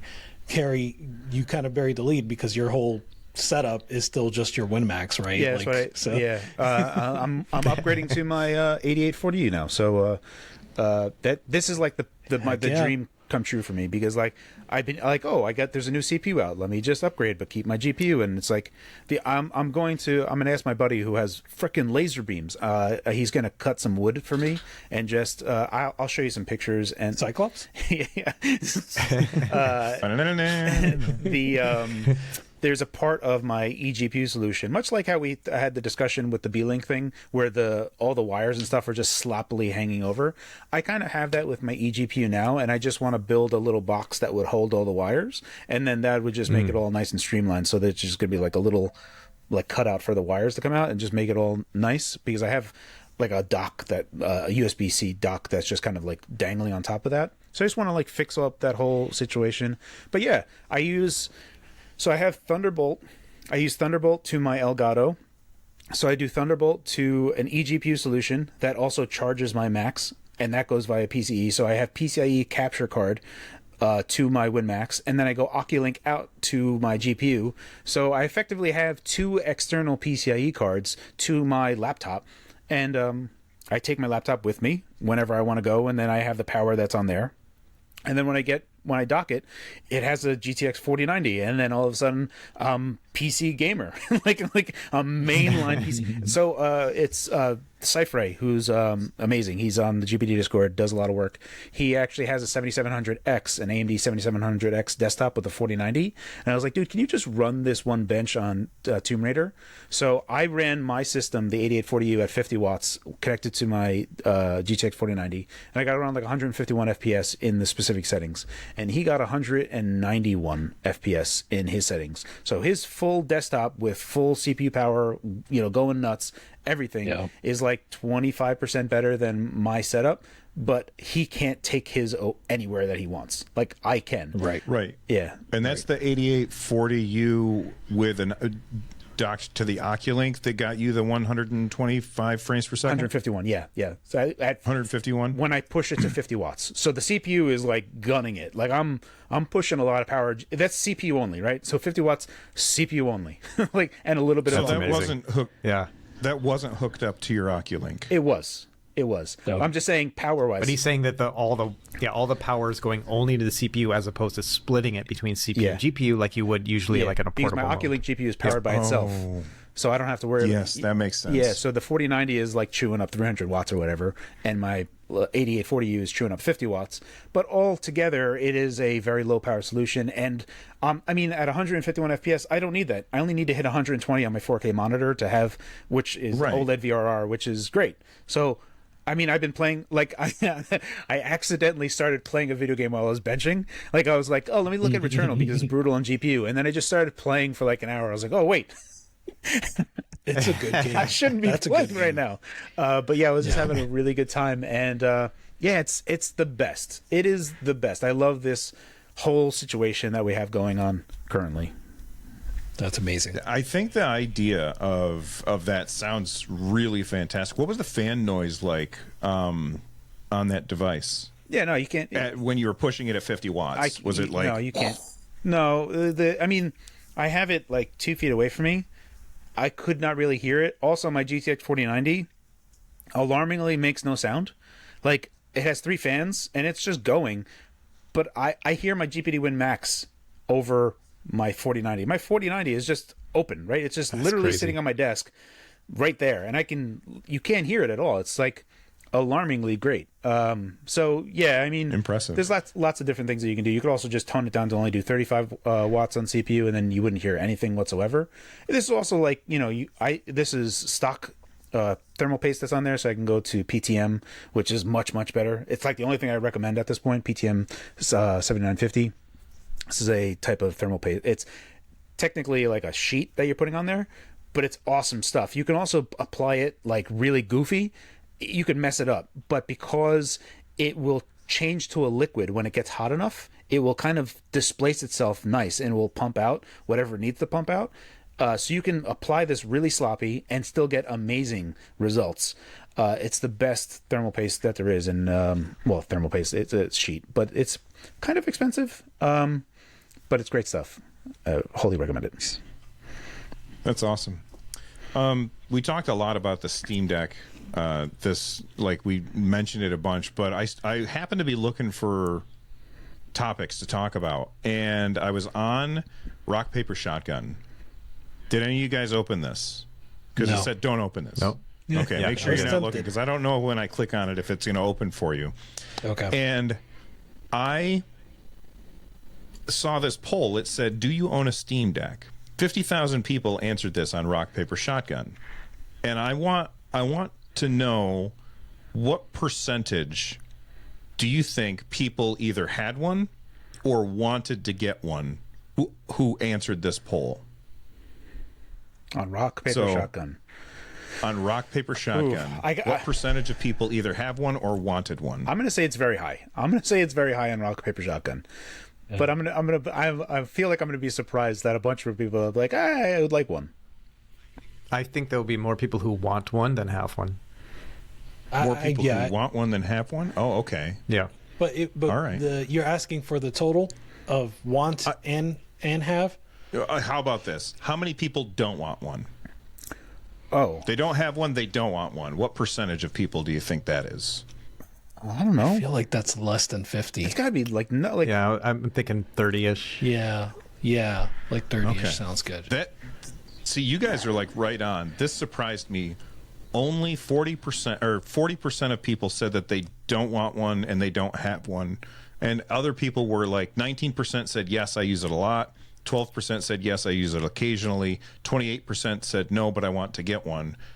But the idea that out of 50,000 people on Rock, Paper, Shotgun, that only 40% interesting. said that they don't want one. Well, I think what surprised me is how many must actually be out there. Because, like, how many people are going to answer a poll on a website? Like, you know what I mean? So I was really impressed at how many must be out there. I expected the no, I don't want one to be way higher. Yeah, it is impressive. It is impressive. Really? And and I think it says a lot about where it is right now. I saw Mudahar, right? Like he was some ordinary gamers, that YouTuber. He was tweeting about how the Steam Deck's the best thing he's ever gotten, and some people were like, oh, "I like my ROG Ally better," and I'm like, "That's also because they're both." We're talking about the same thing, exactly. right? Like we are Right. talking about the same exact thing in terms of the experience, right? Yeah. Okay. Sorry. Go ahead. I like my Acer notebook more. Yeah. You know, it's like the people, I like the Hewlett Packard or whatever. I If don't that's know the who case, makes it's like, laptops. how many of you want to buy a laptop and how many of you don't want to buy a laptop? And it's like, I don't want to buy a laptop. I only buy Asus laptops. And like, Yeah, exactly.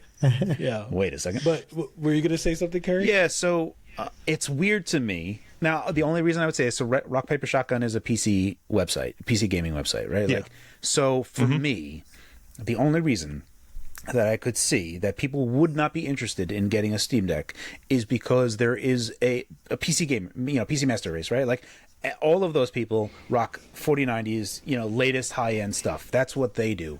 They go above and beyond, and they get the most extreme machine. And the Steam Deck is a compromise in a lot of areas that is the antithesis to PC gaming, right? Like it plays games, it does them well enough, and it makes it easy to play games. There is like, it is the counter to the elitism that is PC gaming, right? Like, so that's the only thing that I could see from that crowd, is that they find it beneath them. That all goes to like a point at some point, because eventually I think we're going to get to an area where PC gaming handles, especially within the next year or two, where like Strix Halo is coming out, and a lot of people are going to be seeing that, and we're going to see really amazing stuff on low TDP, at high TDP, and we're going to see really amazing performance out of really low amounts of power. And I think that's going to change a lot of minds. But that's just, this is, I've been doing this forever now, right? Like I've been making Doom run on an Intel Atom. Make it look like a 3DS version of Doom 2016. Like what resolution run that? Oh, 216 by 100. It's like the most silly resolution to run something at. But yeah, it keeps on getting better and better, and I feel like there is going to be a point where there's like, well, it runs at 60 FPS and it looks really good, and the convenience is there, and it's always awesome. And I feel like that number, it feels such like a weird thing to say to me. Like you would have to, I'm saying this too many words to just say that it feels like elitism is what is saying no to that poll, and that's it. Interesting. I think that all goes out the window once the Steam Deck can dock to a 4090 or something, and right. This is your CPU, and your GPU is the thing that you hook up to your TV. I think that that changes things in a big way. I had a crazy thought. So I was at CES, right? And so I went to the Lenovo, like they had like a room inside, it's a private room, and I had to like get an appointment, whatever. But they were showing an external GPU solution that was one of those, like the Razer one, the Chroma one, where you pull it out and you put your own GPU in, desktop GPU, right? It's a big old box, right? Oh, but right. it's customizable and Oculink. Right. And I said, this thing is amazing. Like, how much are you going to sell it for? Like, we're not selling it. It's an accessory for this one laptop that has Oculink on it. Right. And I'm like, this is the dumbest idea ever. you just released the Lenovo Legion Go. Yeah. If you had put an Oculink on that, this could have been an accessory for that, and it would have appeased all those gamers, right? To have 1000%. that handheld that then becomes a 4090, Right, yeah. right? That was, you had it right there in your hands, and it's so funny because the one guy I was talking to that had the whole Oculink setup was not on the gaming side. So he's like, "Oh, that's for the gaming department." I'm like.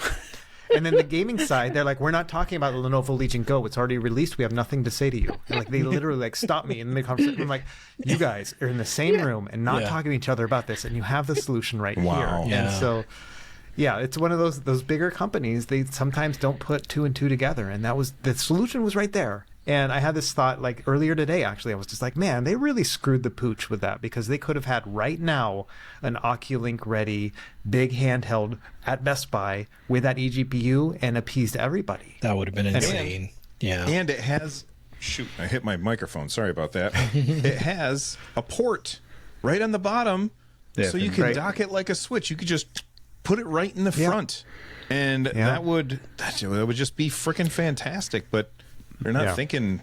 They're thinking in like they're thinking in like checkers. Yeah, I don't know. Maybe it's still uber. And we want them to think in 3-dimensional chess. I mean, I was the only one talking about Oculink when it first came out, right? Like it was like the super uber nerd type of territory, right? Like I'm going to super buy and coupling together this nonsense rig to make it happen, and perhaps it's still uber nerd tech, area. I heard people talk about it.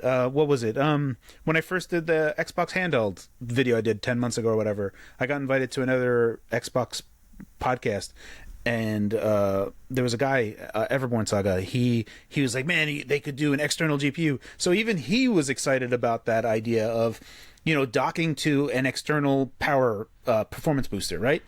There are lots of ways to slice that apple and make it so that it is consumer friendly.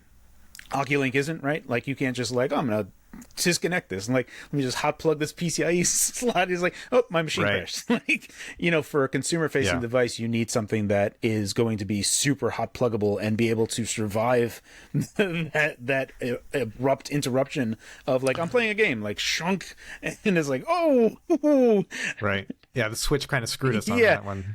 So in that respect, games that are docking, when you're doing it, you kind of want to have all those components running on the thing. I'm not saying that it's not possible to do that scenario, but there is a lot of stuff that is outside of Oculink and outside of Thunderbolt. They're going to have to do something that's way better. Are you suggesting that they handle that at the operating system layer and that maybe Windows should? So Thunderbolt does it, right? Thunderbolt does it now.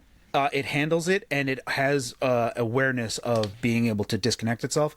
It does exist now. The only problem is that Thunderbolt, even Thunderbolt 3 and Thunderbolt 4, are garbage compared to Oculink. Now, Thunderbolt 5 is going to come out, but even the theoretical speeds of where that's at, it's really just going to be approaching where Oculink is today. So they need to go to Thunderbolt 6, basically. Like, skip Thunderbolt 5, whatever you had planned, skip it. It's not good enough. Go to Thunderbolt 6, because that's where they need to be for this type of solution, because they need that raw bandwidth to go from those GPUs, because every GPU that you're going to go to right now, you're going to lose a significant portion of that power. And that's like could you imagine, like, would you buy a 4090 for $1,600 and knowing that you're only going to get... Would you buy a GPU for $500 and know that you're only going to get 65% of the value of it anytime you use it? Right. Not at all. Right. So I get what you're saying. Yeah, it's hurtful. Like when you're like, oh, I lost 60 frames a second. Like, oh goodness, what am I doing here?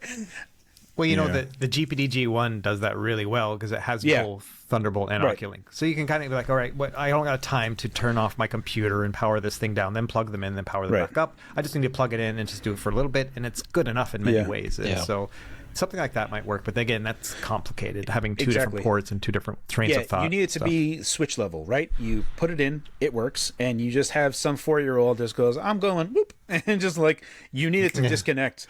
And Thunderbolt does that, but there's a lot of compromises. So I'm not saying it's not possible. I'm just saying that there is a tremendous amount of work necessary to get that to be the level that we want it to be at. Well, I I think Nintendo could. Oh, yes. Like that's the company that could do that. They could. Yep. Like because they control the hardware, they control the software. They're in charge of it. The only other company that I think can pull that off is Valve, because they control the hardware. Valve can do it. They control the software. Yeah. Because everybody else has to deal with Windows, and Microsoft isn't going to like. I don't want to say that they're not going to support these companies that try and do it, but Microsoft has so much, like Windows has so many other things that they have to support.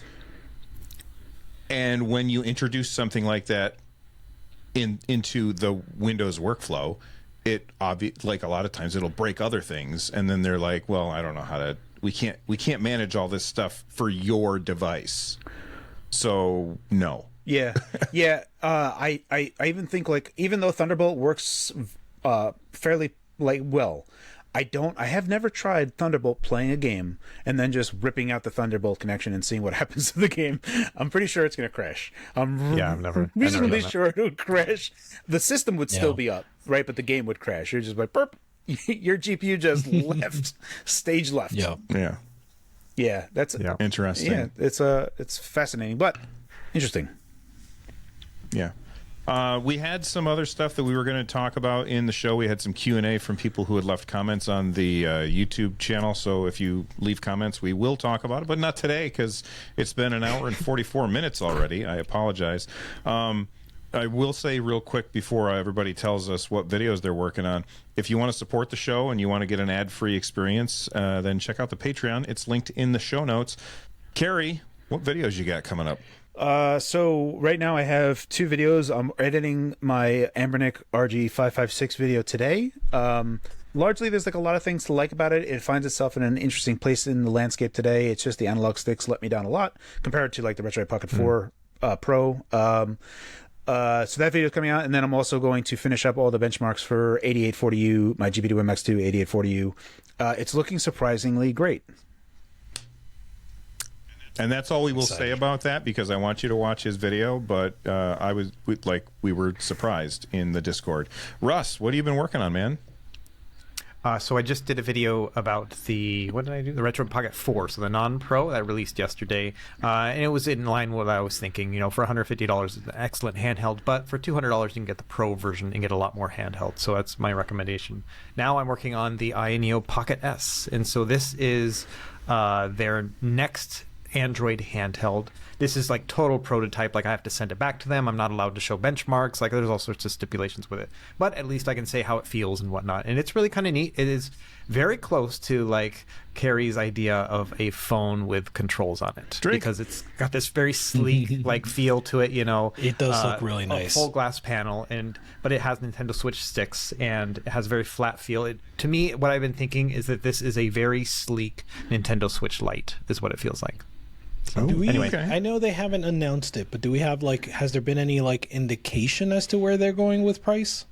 Nope. So they said in April they will have a news event about it. Like that's how far away we are at this point. And in IONEO terms, that's an entire generation. Seriously. 2 months out. That's 8 from devices. even announcing the price. Yeah, right. no kidding. And they've been working on this since last year. They've been trying to undercut the Odin 2. Like every time the Odin 2 has something, they're like, well, we've got this thing we're working on, so that's specifically what they're looking at in terms of that target, I think. But I can't imagine that it's going to be able to compete on price. It also does not have an LTE module, which I think would have been a really thing, to push it a lot further towards that phone concept. Yeah. But no module, at least in my one. So, yeah. Rich, what are you working on, man? I'm working on my review for the INEO Flip KB. That is almost done.